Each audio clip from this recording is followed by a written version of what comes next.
Sobrang happy ng puso ko kasi napag-trending ko to. Ayan, nung ipinost ko to guys, walang seller sa Pilipinas, like walang-wala.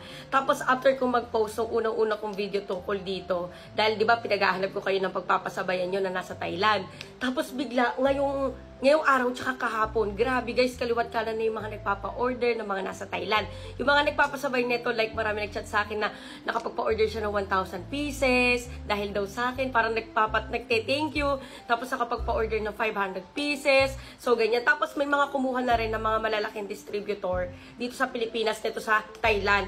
Like, ang alam ko, yung may-ari ng 888 something ganyan kasi nakita ko sa newsfeed ko sa Blue Up. Tapos yung ibang mga sellers, si Regine Thailand Skincare. So ayan, so my heart is so happy. Nakita ko lang talaga ito sa Thailand doon sa store. Nung pinicturean ng kapatid ko, nakita ko doon sa sa picture na kuhanan nga ako nito. Tapos ayan. Sobrang happy yung heart ko na nauna ko mag-review nitong Jenny Moon dito sa TikTok from Philippines, you know. Tapos, ayun, maganda talaga siya, guys. Kaya lang, ang masasabi ko sa inyo, sa gabi nyo to gagamitin.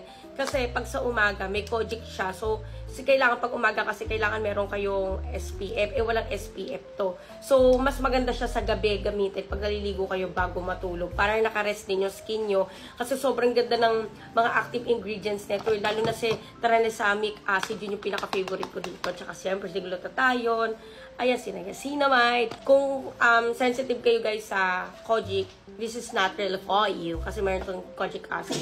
Pero yung scent nito guys, sobrang bango. Like para kayo naka bath and body. So ayan,